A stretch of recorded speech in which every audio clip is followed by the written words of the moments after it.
तो तीसरे चरण का मतदान खत्म हो चुका है और तीसरे चरण के मतदान के खत्म होने के साथ ही बिहार विधानसभा चुनाव में मतदान की प्रक्रिया अब खत्म हो गई। अब बारी मतगणना की है। सभी 243 सीटों पर फैसला हो चुका है। ईवीएम में फैसला बंद हो चुका है। बिहार में किसकी सरकार बनेगी अब यह तय 10 नवंबर को होगा। यह पता चलेगा 10 नवंबर को जब नतीजे आएंगे। लेकिन उससे पहले, नतीजों से पहले न्यूज 18 बिहार झारखंड पर जानिए सरकार किसकी बनने जा रही है और किन मुद्दों पर लोगों ने वोट किया है। यह हम आपको कुछ ही देर में बताएंगे निर्वाचन आयोग के गाइडलाइंस के मुताबिक। लेकिन उससे पहले जरा समझिए सियासी पार्टियों का दावा क्या कहता है। सियासी पार्टियां क्या कह रही हैं। हमारे साथ अलग अलग पार्टी के मेहमान जुड़े हुए हैं, अलग अलग पार्टी के नेता जुड़े हुए हैं। हमारे साथ जुड़े हुए हैं राम सागर सिंह, डॉक्टर राम सागर सिंह बीजेपी के जुड़े हुए हैं। निराला यादव आरजेडी के नेता हमारे साथ जुड़े हुए हैं। इसके अलावा फजल इमाम आरएलएसपी से जुड़े हुए हैं। आप सभी मेहमानों का स्वागत है। और सबसे जरूरी राम सागर जी, जो बीजेपी की ओर से मुद्दे उछाले गए और बार बार मुद्दों में परिवर्तन किया गया, क्या हम ये माने कि एनडीए खेमा ये मुद्दों को लेकर एक कंफ्यूजन सा रहा। मैं जिक्र पहले चरण से लेकर तीसरे चरण तक कर रहा हूं। पहले चरण में आप कहते हैं नक्सलवाद, फिर आते आते आप तेजस्वी यादव की पिच पर जाकर खेलते हैं, कहते हैं साहब हम 19 लाख रोजगार देंगे। फिर तीसरे चरण में आकर आप कहते हैं हमने राम मंदिर बनाया, हमने सीए लाया, एनआरसी लाया। आखिर बीजेपी क्यों इतना कंफ्यूज रही मुद्दों को लेकर, जबकि विपक्ष की तरफ से लगातार एक ही मुद्दा कहा गया, रोजगार? नहीं, हम कंफ्यूज कहीं नहीं रहे। ये सारे मुद्दे हमारे थे। हमने मुस्लिम महिलाओं में 3 तलाक से उसको निजात दिलाया। हमने राम मंदिर बनाया, चूंकि लोगों को विश्वास नहीं होता था कि राम मंदिर, ये लोग कहा करते थे कि राम मंदिर कब बनाएंगे, तारीख नहीं बताएंगे, तो हमने वो काम भी करके दिया। हमने धारा 370 जो जम्मू कश्मीर से हटाने की बात थी, लोगों को असंभव लगता था, वो काम भी कर करके हमारी सरकार ने दिया।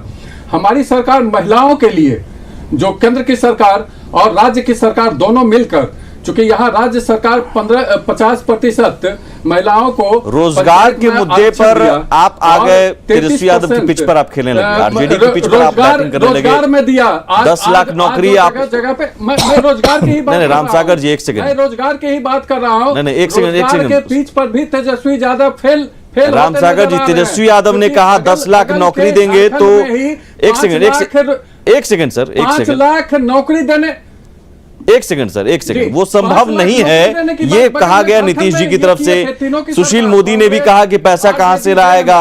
लेकिन आप कहते हैं, आप कहने लगे 19 लाख रोजगार हम देंगे, तो कहीं ना कहीं आपको लगा कि अब ये मुद्दा है, आपके पास अपना मुद्दा नहीं रहा चुनाव रोजगार में। मैं सुमित नहीं, मैं बता देता हूं, नहीं मेरा ही मुद्दा था। मेरा मुद्दा तो वो जनसंघ काल से रहा है कि हर हाथ को काम और हर खेत को पानी।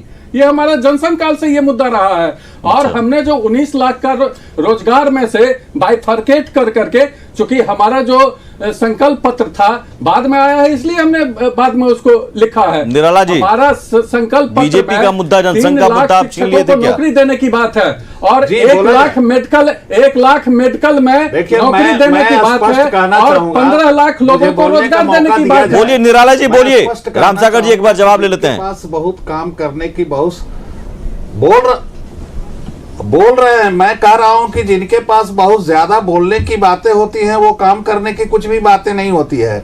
स्पष्ट है ये जो चुनाव एनडीए ने लड़ा, उसके पास किसी भी प्रकार का कोई एक सेकंड रोकेंगे। चुनाव आयोग की प्रेस कॉन्फ्रेंस आ रही है, आते हैं आपके पास सर। चुनाव आयोग की प्रेस कॉन्फ्रेंस आ रही है, सीधे लिए चलते हैं पटना। 19 का महामारी पूरा देश में, बिहार में भी इसका असर है और इसी बीच में हम लोग को पूरा इलेक्शन की तैयारी करना पड़ा।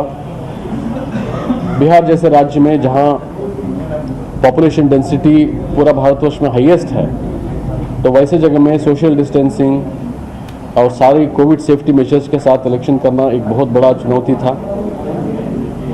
इसके अलावा कोविड-19 महामारी के चलते हम लोग का स्कूल बंद रहा, हम लोग का ऑफिसर्स लगभग 2 महीने बंद रहे। उसके बाद जब ऑफिसर्स खोले उसके बाद भी रिड्यूस स्ट्रेंथ में हम लोग को काम करना पड़ा।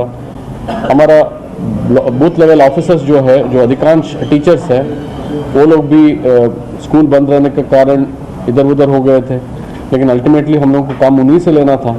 लेकिन जो काम हुआ विगत 6 महीने में अनप्रेसिडेंटेड है बिहार हिस्ट्री में। हम लोग फरवरी 7 को जो फाइनल रोल पब्लिश किए थे, उसके बाद अभी तक लगभग 18 लाख नए वोटर्स को हम लोग जोड़े, जो अपनी में एक रिकॉर्ड है। इसके अलावा जो बारिश का सीजन में जो प्रोलॉन्ग्ड रेंज के चलते फ्लड भी बहुत हम लोग को कनेक्टिविटी इश्यूज थ्रो अप किए थे। इसके अलावा कोविड महामारी के चलते लगभग 28 से 30 लाख लोग, जो बिहारी लोग अन्य जगहों में काम करते थे, वो लोग लौट गए। उन लोगों में बहुत सारे लोगों का एनरोलमेंट नहीं हुआ था वोटर लिस्ट में। ये बहुत बड़ा चुनौतीपूर्ण विषय था, क्योंकि उस समय हमारा पूरा तंत्र रिलीफ काम में लगा हुआ था। एक तरह से बाढ़, दूसरी तरह से कोरोना, तीसरी तरह से माइग्रेंट्स जो आए थे उन लोगों का रिलीफ देने में था। इस सब के बावजूद हम लोग लगभग 2.5 लाख जो बिहारी जनता जो बाहर से आए थे, जो एलिजिबल थे, उन लोगों को हम लोग वोटर लिस्ट में जोड़े। ये बहुत बड़ा उपलब्धि था हम लोगों के लिए। इसके अलावा हम लोग क्या जो चुनौती था इस निर्वाचन को अच्छी तरह से चलाने के लिए, वो सब के लिए हम लोग बहुत मेटिकुलसली प्लान किए। भारत निर्वाचन आयोग का सतत सुपरविजन, गाइडेंस और मॉनिटरिंग हम लोग को प्राप्त होते रहा। स्टेट लेवल में, डिस्ट्रिक्ट लेवल में, एसी लेवल तक हम लोग मेटिकुलस प्लानिंग किए।